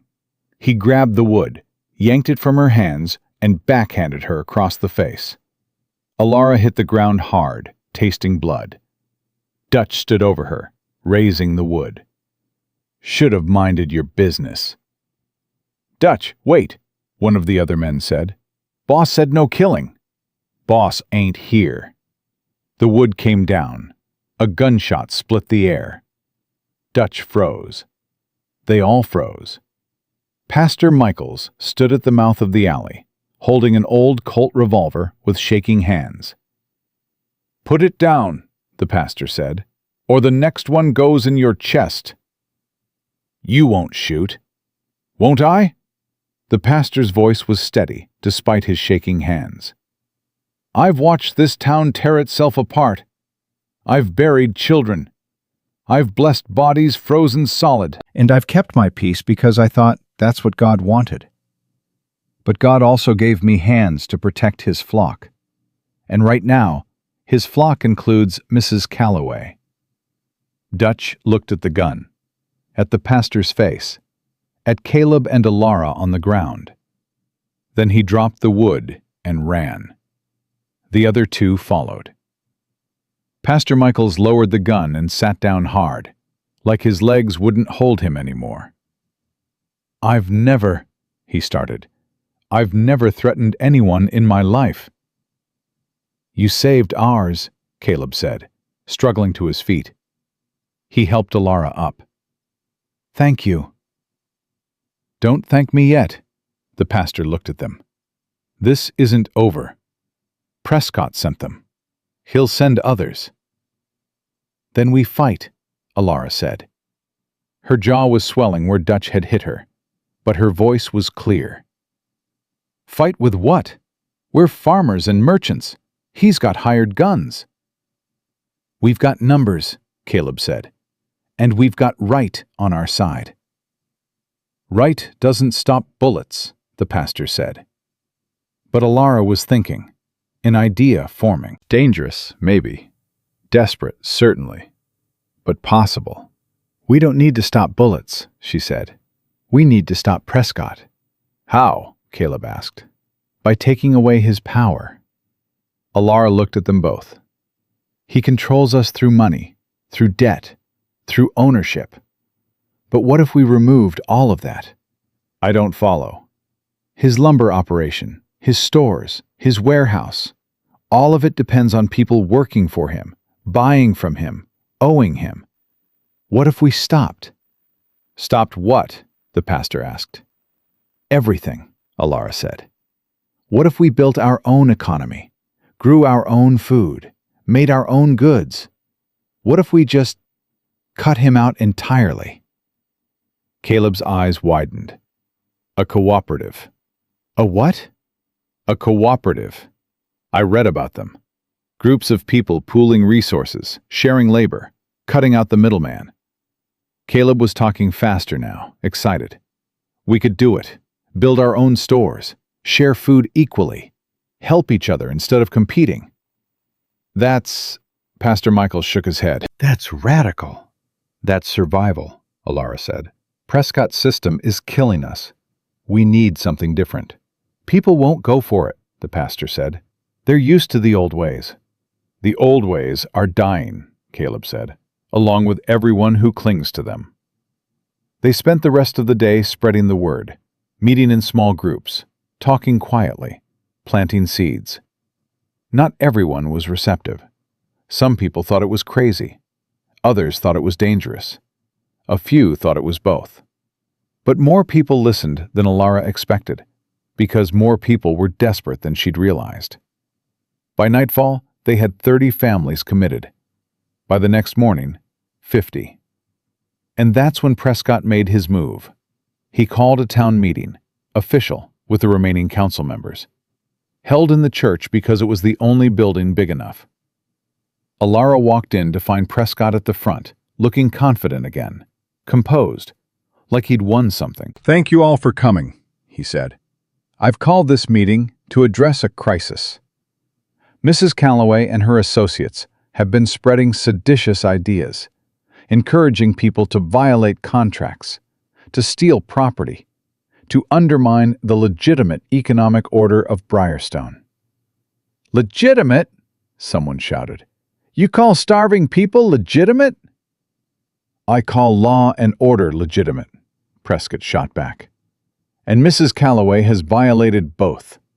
Therefore, I'm proposing the council take formal action. Banishment." The word fell like a hammer. "You can't banish her," Caleb said. "That's not... There's no legal..." "There's precedent," Prescott said. "Historical precedent for banishing individuals who threaten community welfare. And Mrs. Callaway has repeatedly demonstrated that she is a threat." "By saving lives," Mary Hargrove stood up. "By teaching us to survive." "By encouraging lawlessness. By promoting radical ideas. By turning neighbor against neighbor." Prescott's voice was smooth now, reasonable. "I don't want to do this, but the safety of Briarstone must come first." "Safety?" Alara laughed. It came out harsh and bitter. "You tried to have me killed." "That's a serious accusation. Dutch works for you. Everyone knows it." "I can't control what my employees do in their private time," Prescott said smoothly. "But I can control what happens in this town. And I'm proposing Mrs. Callaway be given 24 hours to leave Briarstone. Failure to comply will result in forcible removal." "I vote yes," said Edmund Carter, one of Prescott's council cronies. "Yes," said Martin Webb. 2 votes. They needed 3 for a majority. The third council member was Pastor Michaels. Everyone turned to look at him. The pastor stood slowly. "I've known Henry Prescott for 15 years, he said. He's been a pillar of this community, a generous donor to the church, a leader in difficult times. Alara felt her heart sinking. But, the pastor continued, I've known God a lot longer, and God doesn't call us to protect the powerful. He calls us to protect the powerless. He looked at Prescott. My vote is no. Prescott's face went white. You're making a mistake. The only mistake I made was staying silent this long. The pastor turned to the congregation. Mrs. Callaway isn't perfect. She's angry, stubborn, and sometimes reckless. But she's also brave. She's resourceful. And she cares about this town more than most people who've lived here their whole lives. He paused. I'm resigning from the council, effective immediately, and I'm joining her cooperative. The church erupted. Some people cheering, others shouting protests. Prescott trying to call for order and being ignored. And Alara, standing in the middle of it all, realized something. She'd won. Not the war, but this battle, this moment. She'd actually won. Prescott stormed out. His 2 remaining council members followed. But more than half the town stayed. And when Alara started talking about the cooperative, about shared resources, mutual support, building a new kind of community, people listened. By the time the meeting ended, they had 80 families committed, more than half of Briarstone. We did it, Caleb said, his face glowing. We actually did it. We started it, Alara corrected. Now comes the hard part. What's hard of a miss? Making it work, Alara said. Making it last. She looked out at the faces in the church, some hopeful, some skeptical, all of them desperate for something better than what they'd had. We can do this, she said, not just to Caleb, to all of them. We can build something that works, that's fair, that keeps everyone alive. But it's going to take all of us, everyone working together, everyone sharing the burden. What do you need from us? Sarah Pemberton asked. Alara thought about that, about what came next. About spring, when the ground would thaw and they could plant. About summer, when they'd need to build. About next winter, when they'd need to prove this could last.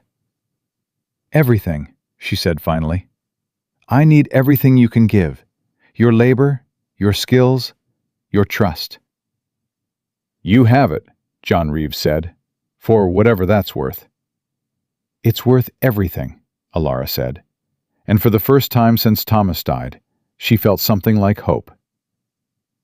Hope lasted exactly 3 days. On the 4th day, someone poisoned the communal food stores. Alara found out when Mary Hargrove's youngest started vomiting.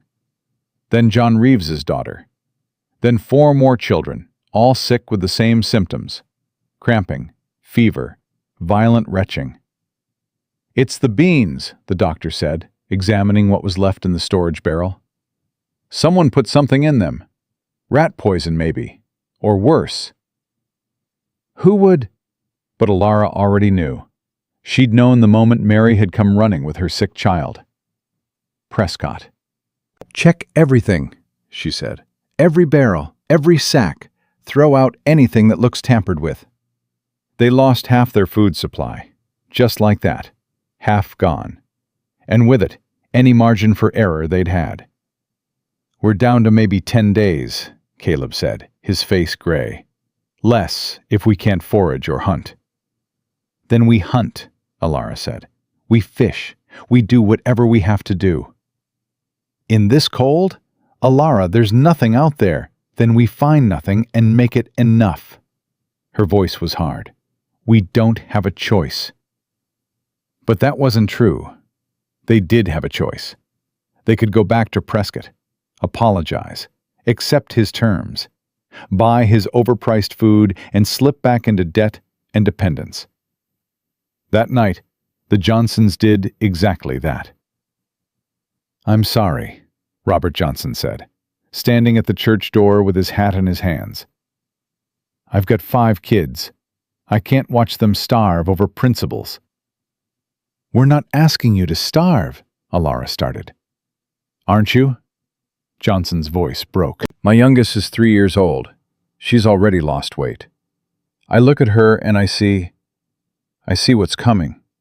And I can't, I won't watch my daughter die because I was too proud to admit this isn't working." "Give us time." "Time?" Johnson laughed bitterly.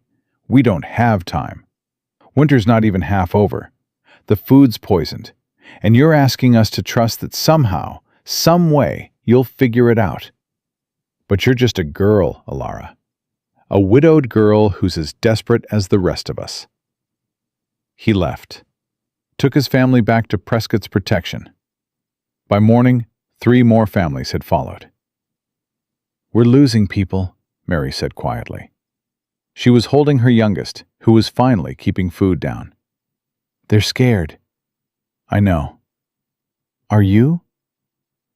Alara thought about that, about the poisoned food and the defecting families, and Prescott's smile when he'd seen the Johnsons return. "Terrified," she admitted. "But being scared doesn't change what needs to be done." "What if we fail?"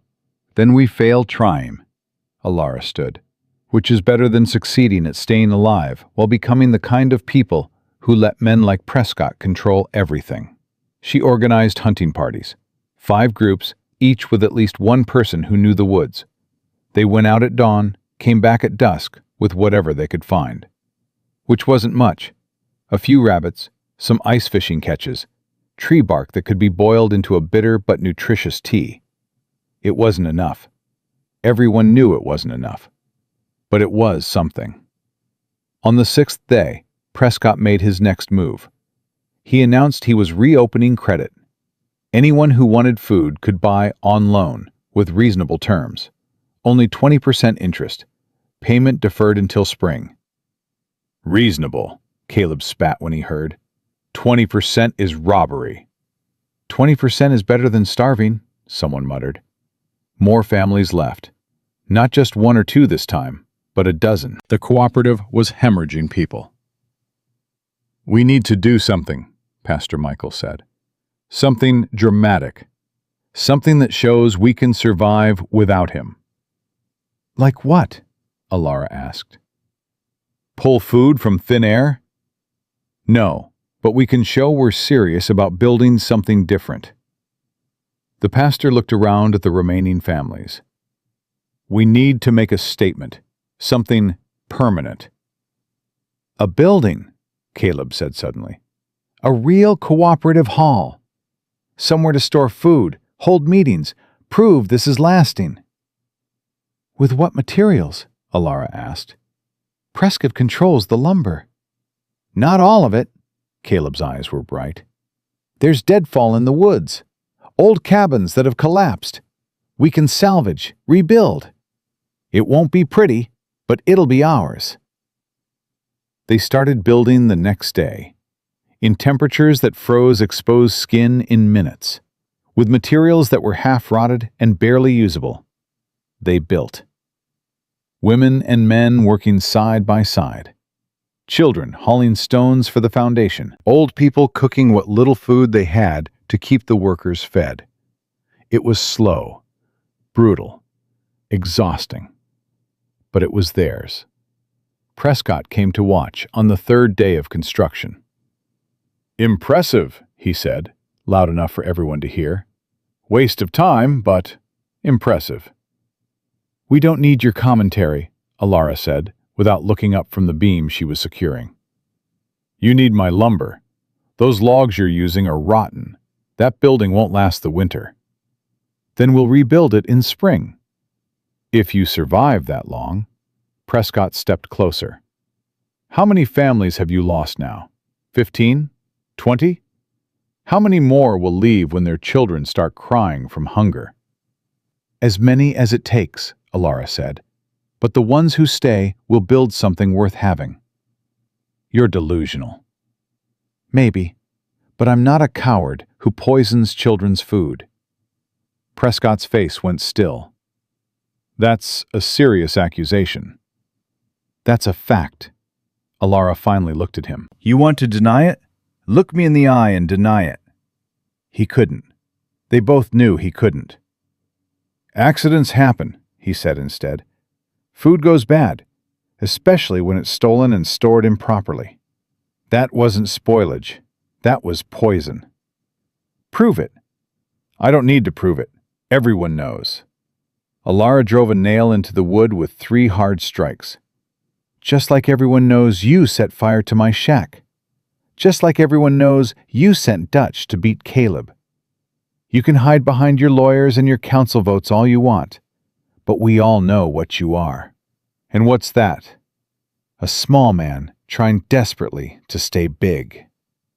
Prescott's hand went to his belt, where he kept a pistol. For a moment, Alara thought he might actually draw it. Then Caleb stepped up beside her. Then Mary. Then John Reeves and Sarah Pemberton and Pastor Michaels and a dozen others, all of them forming a wall.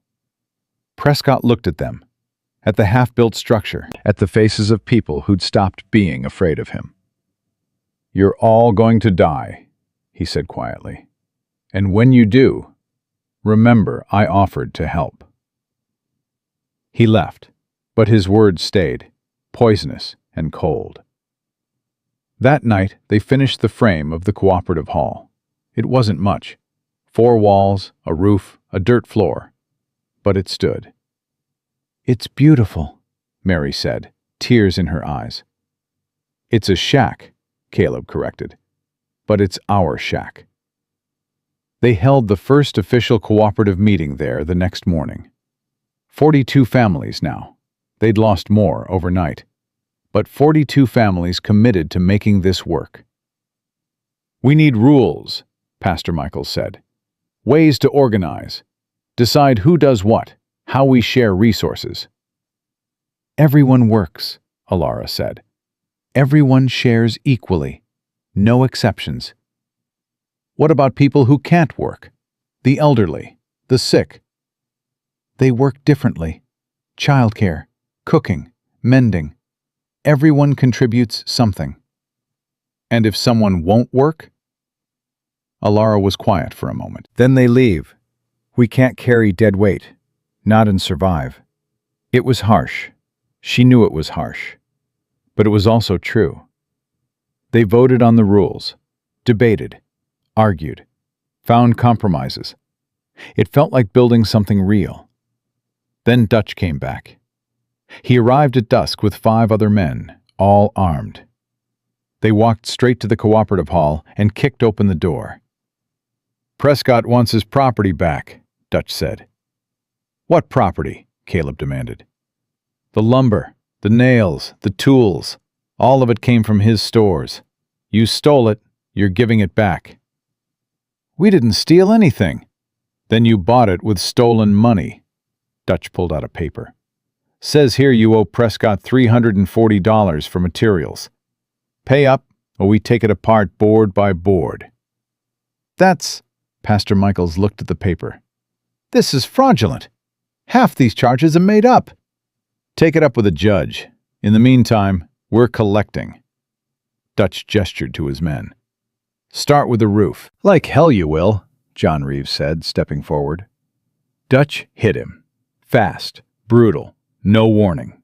John went down hard. The cooperative hall erupted.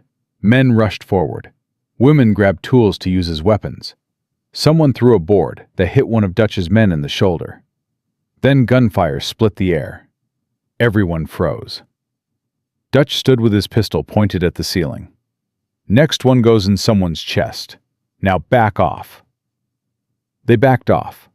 What else could they do? Alara watched, helpless, as Dutch's men started dismantling the cooperative hall. Pulling boards, removing nails, taking apart everything they'd built. Stop, she said. Her voice was quiet, but it carried.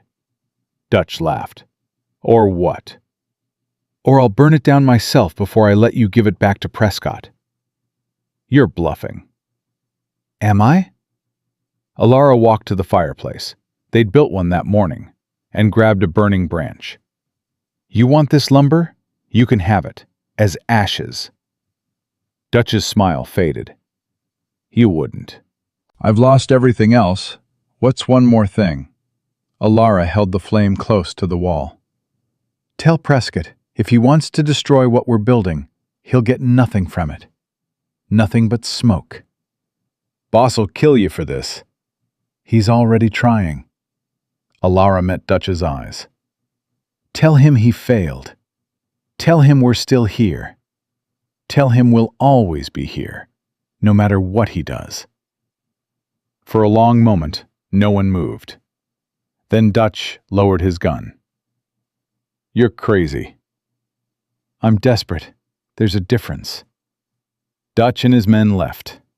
They didn't take the boards, didn't take anything. When they were gone, Alara dropped the burning branch and sat down hard. Her hands were shaking. Her heart was racing. She'd been bluffing, mostly, but Dutch hadn't known that.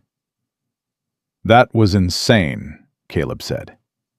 That was necessary, Alara corrected. We show weakness now. We're finished. You almost burned down our only building.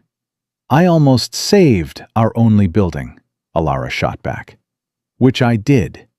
So it worked. But that night, lying on her bedroll in the church basement, she couldn't stop shaking. She'd been ready to do it. Ready to burn it all rather than surrender. What did that make her? The answer came 3 days later, when a messenger arrived from Helena, the territorial capital. Is there an Alara Callaway here? He asked. That's me. Got a letter for you, from the territorial governor's office. He handed her an envelope. Says it's urgent. Alara opened it with trembling fingers. Inside was a letter, official government letterhead, and a check for $500. What?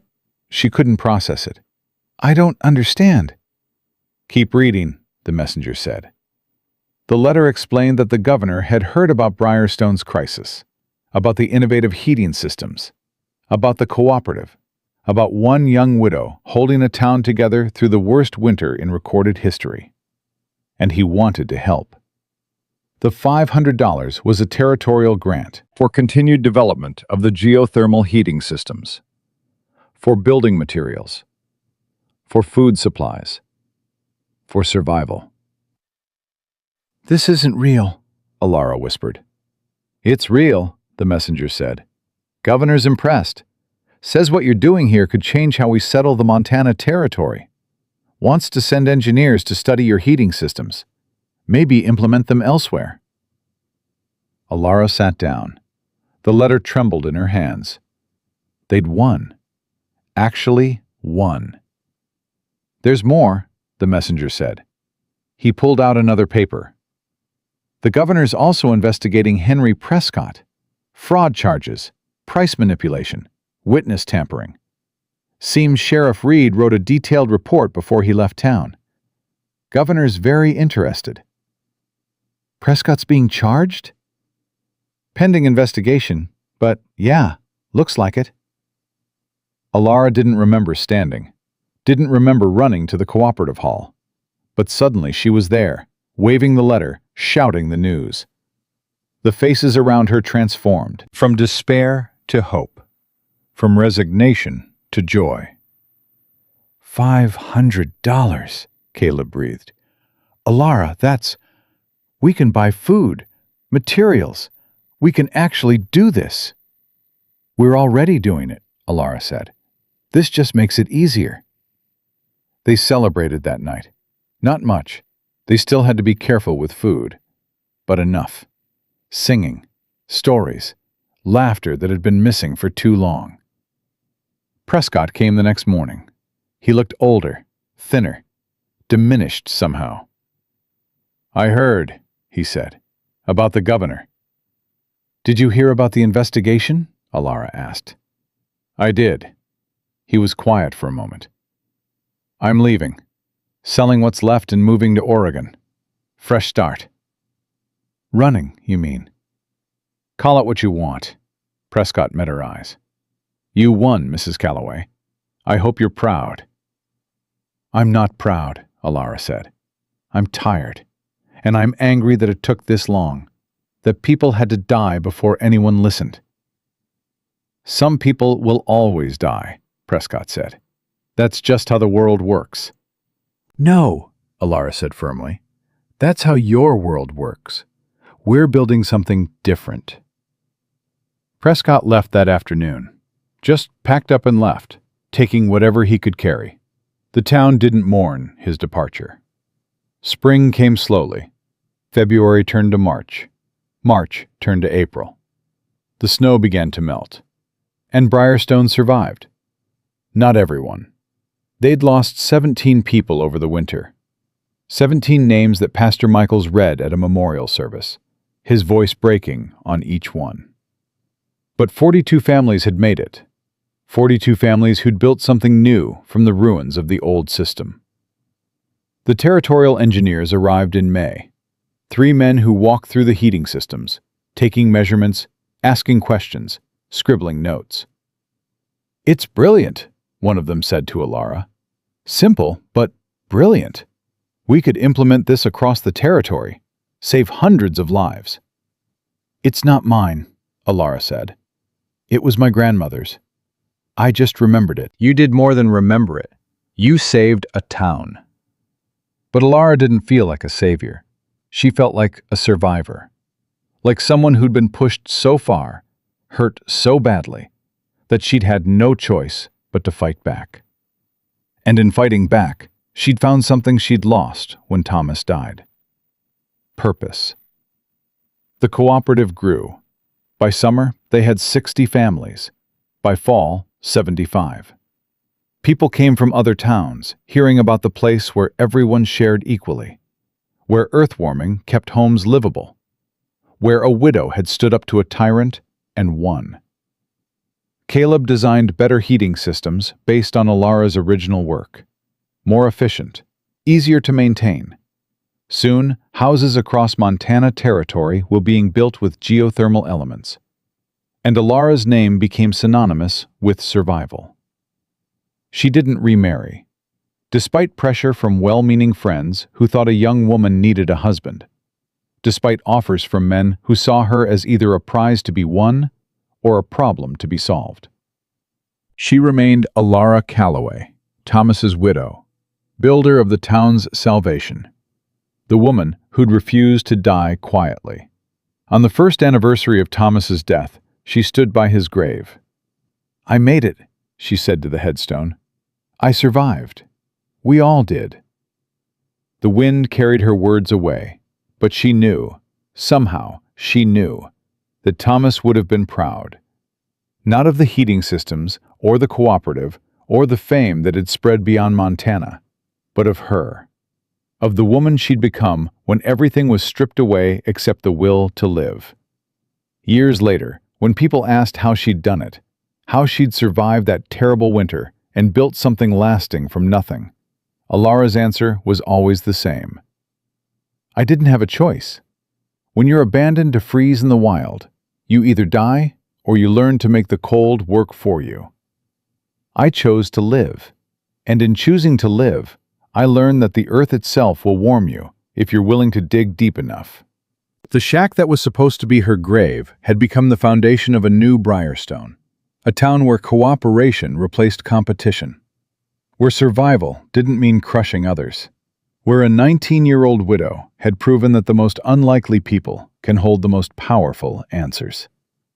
And Alara Callaway, who'd been left with nothing but rage and grief and a ruined trapper shack, had transformed all three into the town's only hope and its lasting salvation.